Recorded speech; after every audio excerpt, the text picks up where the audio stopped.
आज हम साहित्य की कक्षा ए में एक नया पाठ पढ़ने जा रहे हैं। साहित्य हमें भाषा ही नहीं सिखाता बल्कि जीवन जीने की कला और उसके महत्व को भी समझा कर।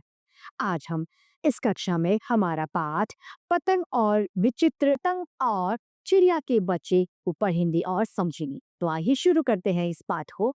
ये है हमारा पाठ 16 पतंग और चिड़िया के बच्चे। इस पाठ में हम जानेंगे कि हम सभी किसी न किसी से कुछ न कुछ जरूर सीखते हैं।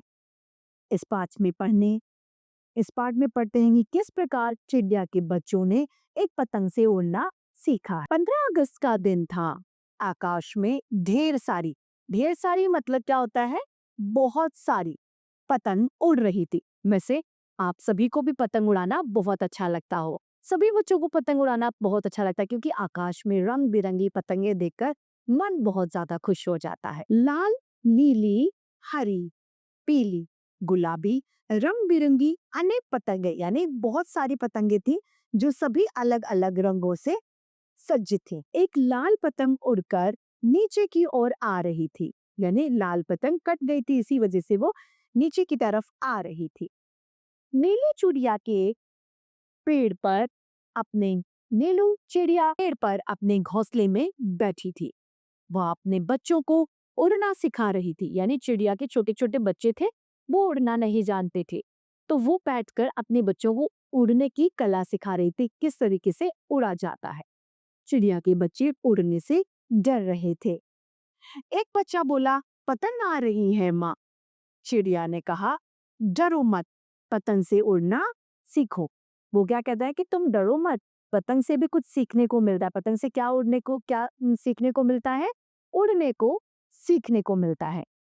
उसकी डोरी को चोंच से पकड़ लो। जो उसकी डोरी होती है, जैसे कि ये दिखाई गई है, ये क्या है? डोरी, जिसे हम हमारी भाषा में क्या कहते हैं? मांझा। उसे आप डोरी को पकड़ लो, उसके सहारे उड़ने की कोशिश करो। बच्चों ने डोर को चोंच से कसकर पकड़ लिया। वे पतंग के सहारे उड़ने लगे और उड़ते उड़ते मुंह से पतंग की डोर छूट गई, लेकिन बच्चे क्या कर रहे थे? उड़ रहे थे। सभी बच्चे अपने पंख फड़फड़ाकर उड़ने लगे, यानी अब वो अपने पंखों को फैला रहे हैं और बंद कर रहे हैं। जिस तरीके से चिड़िया उड़ती है उसी तरीके से अब वो उड़ने लगे। अब उन्हें उड़ने से डर नहीं लग रहा था क्योंकि वे हम उड़ना सीख चुके थे। उन्हें खुलकर आसमान में उड़ने में मजा आ रहा था। तो देखा किस तरीके से एक पतंग से उन बच्चों ने उड़ना सीखा। हमें भी कोशिश करनी चाहिए कि किसी न किसी चीज से हम कुछ ना कुछ अच्छा सीखें। तो इसी के साथ हमारी ये साहित्य की कक्षा समाप्त होती है। फिर से दूसरे अध्याय को लेकर आपके सामने प्रस्तुत होंगे। आज के लिए इतना ही। धन्यवाद।